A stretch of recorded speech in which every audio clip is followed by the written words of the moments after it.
Hello and welcome to Just Hoops. The 2021 NBA draft class has been seen as one of the most impactful and quick-acting drafts in recent history.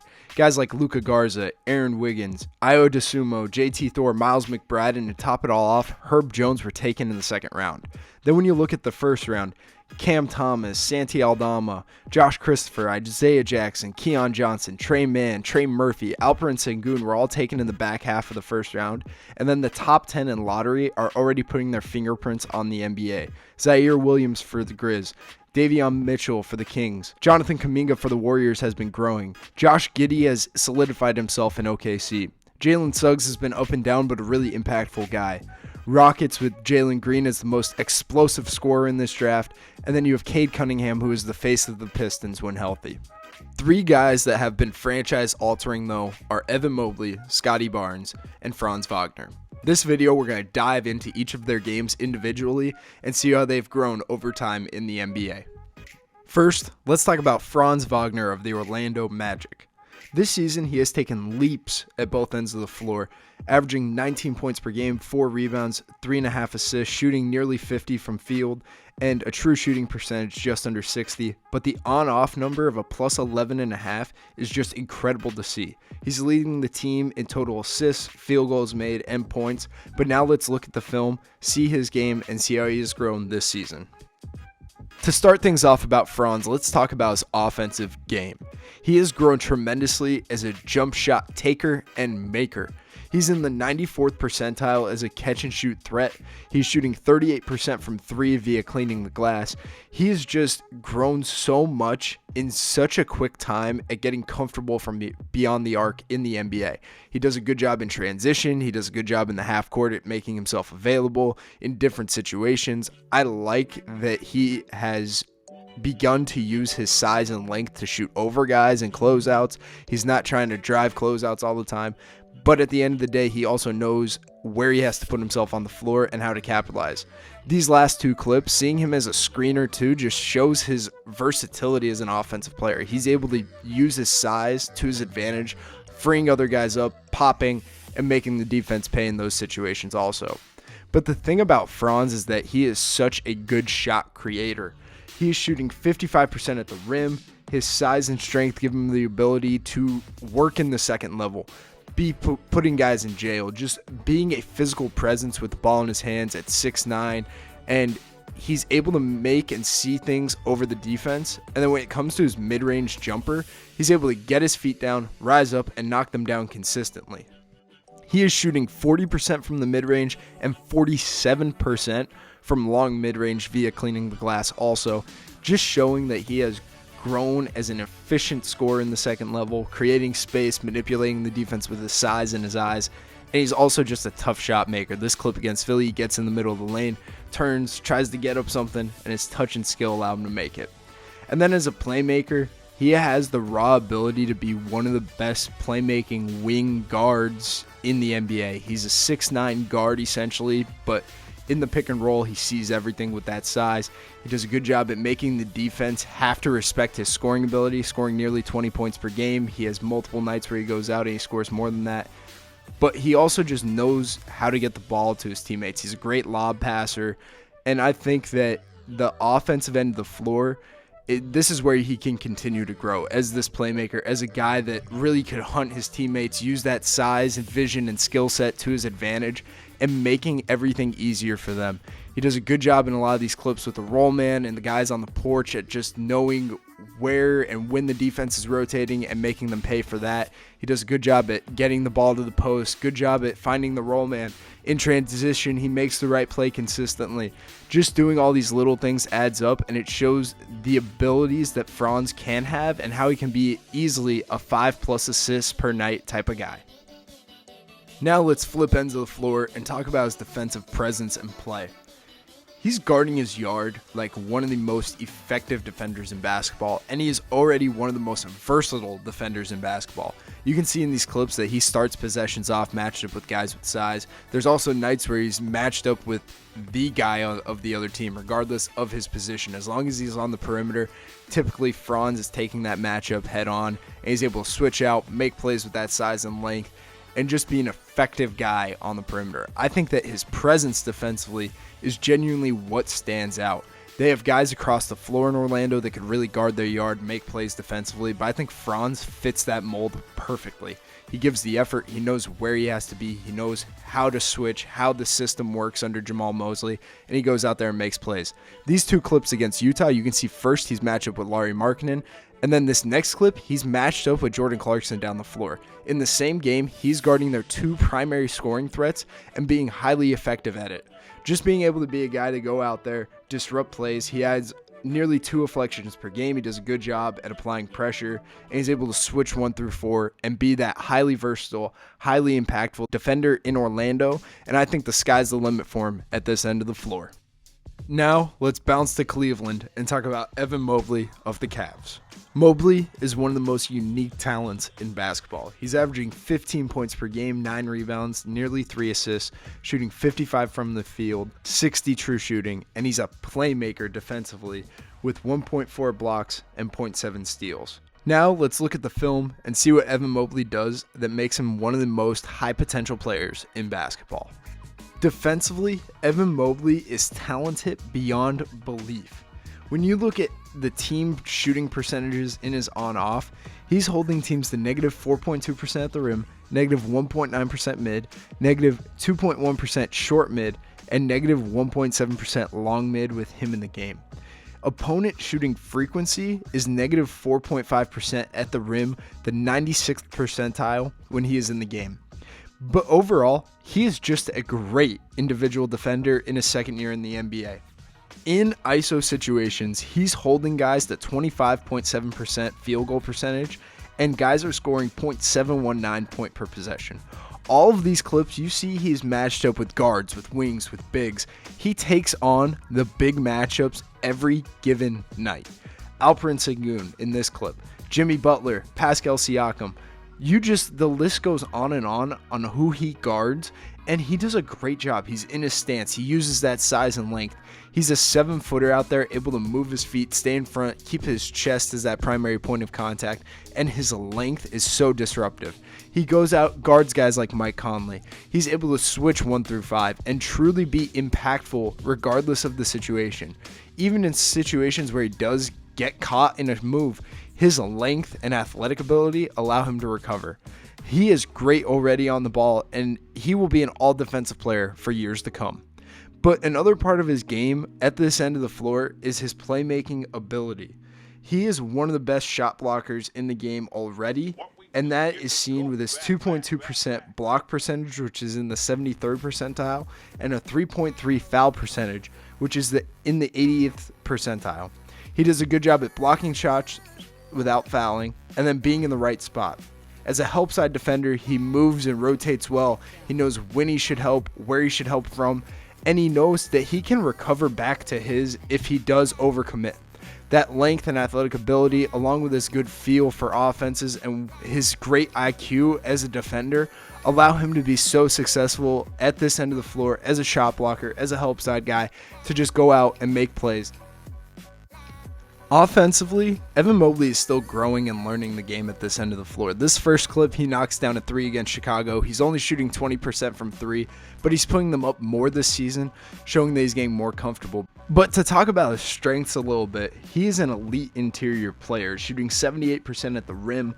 He just does a good job at roaming, cutting, diving in pick and rolls, and just putting himself in position to make plays deep in the paint at the rim. He can finish with either hand. He can finish above the rim, finish through contact. He does a good job at making himself available by sealing guys off, putting himself in spots, and he just capitalizes on these opportunities. He has elite guards in Mitchell, Garland, and Rubio's beginning to play more, and he just does a good job at putting himself in spots, and he does a good job at playing off of Jared Allen when Evan Mobley is on the porch or is cutting from the corner, just catching, turning, and finishing these plays.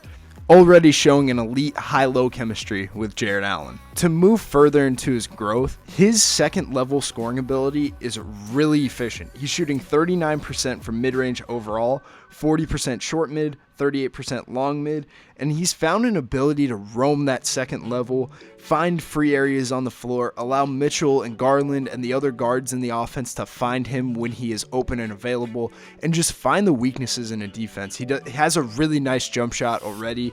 It's just the point of him getting more and more confident, which he has been of late. He's turning, he's facing, he's using that size to his advantage and knocking down shots over a contest. But as he continues to grow, I'm excited to see him become more and more of a shot creator and a guy that can make offense for himself. In these last few clips, you can see that he's putting the ball on the ground. He's making plays, making moves in the second level, getting to spots where he can finish at the rim, or he has space to knock down a floater or knock down a mid-range shot. He is a highly efficient floater and mid-range jumper, and I'm excited to see him continue to grow and make plays off the bounce in Cleveland. And lastly, it's time to talk about Scottie Barnes of the Toronto Raptors. This season, Scottie is averaging nearly 16.7 rebounds and 5 assists on 45% shooting, 53% true shooting, 2 stocks per game, and a plus 6.2 when he's on the floor. There's a lot of additional advanced stats that show his high impact play and clutch play, but now let's look at the film and see what Scottie does at both ends of the floor for the Toronto Raptors. Offensively is where we're going to start things with his feel and rawness. As a playmaker, Scottie already is high level. He's 5 assists per game, is kind of underdoing it, but he has an assist percentage of 20.3. When he's on the floor, his team is scoring plus 4.4 points per 100 possessions and shooting 3.4% effective field goal percentage better. And his point per possession plus the assist is 1.261, which is high level. In terms of his passing ability, he does a good job at scanning the floor, using that size to his ability, and just taking his time with his ball in his hands. He does a good job at making the smart plays out of the paint, catching, turning, scanning the floor, reading the defense, and just making the smart, simple play. But also, he's a skilled passer. He does a good job at using that length and advantage of just catching, throwing it high, keeping it high, having wrap passes, just using different things to get the ball to his teammates in spots to make plays. He's a great passer out of the paint at finding cutters, finding guys on the perimeter. When he touches paint, you already know that he's either going to finish at the rim or he's going to find the open teammate to go make a play. As a playmaker, I'm excited to see him continue to grow, but he's already showing such a good high-level feel for the game and high-level passing ability that I think that he can end up averaging over 7 assists per game at some point during his career. But to pivot a little bit, let's look at the scoring side of things. There was a stretch this season where he was so unconfident with the ball in his hands that he wasn't shooting outside of 5 feet, but he's a high-level finisher inside of 5 feet, so it didn't really matter, to be completely honest. At the rim, he's shooting 64%. He is very solid around the rim. He can finish with his athleticism above the rim, but he can also finish strong through contact, being physical, being aggressive. Can finish with either hand. He's really good as a diver and cutter. He's also good at just roaming that second level, making himself available, and just finishing those plays deep in the paint. On top of his ability to be that roamer, cutter, diver type of guy to finish plays, he's also grown a ton in creating off the bounce for himself, using his strength to his advantage, at getting an advantage at the first level, getting in the second level, being strong and physical, and then at the rim finishing these plays. These last few clips, you see him getting downhill, being strong and physical in his drives, and finishing plays. And if he can't get all the way to the rim, he has options. He has a really nice floater game. In these clips, you can see that he does a good job whether he's creating it for himself off the bounce or whether he's catching it on a cutter or dive and keeping it high and finishing high. Just in that short mid area, he's shooting 43% from short mid with these floaters and touch shots where he is using his size, strength, and length to carve out some space close to the rim-ish, but getting it up and over the defense with touch. And then when we look at his mid-range game, it has developed greatly. He's shooting 39% from mid-range overall and 30% from long mid. Yes, he's still very raw as a mid-range scorer, but he does a really good job at getting space off the bounce, getting his feet down, and rising up, being vertical. A lot of these shots are tough in the mid-post area, just getting it up. And the ability that he's shown of late at getting to his mid-range shot and being confident with it, I think just shows that he can be a high-level, 3-level scoring threat sooner rather than later. Then to go to the other end of the floor, Scottie Barnes has shown glimpses of being a highly elite defender in the NBA. He's one of the most versatile guys already, being able to switch 1 through 5, and he just does a great job on an individual level, flying around, making that effort. He does a good job at moving laterally. He does a good job at contesting and playing without fouling. Nick Nurse's system is high switch, high pressure, and Scottie Barnes fits right in. He does a good job at guarding his yard with pressure and physicality, and when he does get beat, he makes the effort to get back into play and make something happen. On an individual level, he's holding opponents in ISOs to 0.806 points per possession, and they're only shooting 40.4% in ISO situations. But you can see that he takes on some really tough matchups. OG Anunoby usually takes on that lead scorer role, and then Scottie is right there to take on that second guy. He does a good job at sitting down, guarding his yard, being physical to the point of which he can, and forcing the shots that he wants to force and playing with the offensive player. He does a good job at just knowing what he is capable of, knowing where he can slide, how he can be active on different guys. He's a really smart defender, but he's also really physical too. I think that his strength and athletic ability allow him to be such a good defender so early in his career. Guarding that last clip, Lauri Markkanen, and now De'Aaron Fox, you can see he gets up into the ball, physical, and that physicality also deters offensive players from getting all the way to the cup. He does just a great job at sliding, staying in front, and if they do get to the rim, he's able to make a play. Guarding 1 through 5 isn't an easy thing, but Scottie Barnes is one of the few guys in the association that can genuinely do it and be highly effective at it. But to continue to talk about his defensive play, he's a high-level playmaker also, averaging nearly 2 stocks per game, steals and blocks. He leads the team in block shots also. He just flies around, makes plays happen. He's a great help side defender at just knowing where he has to be, when on a drive to help.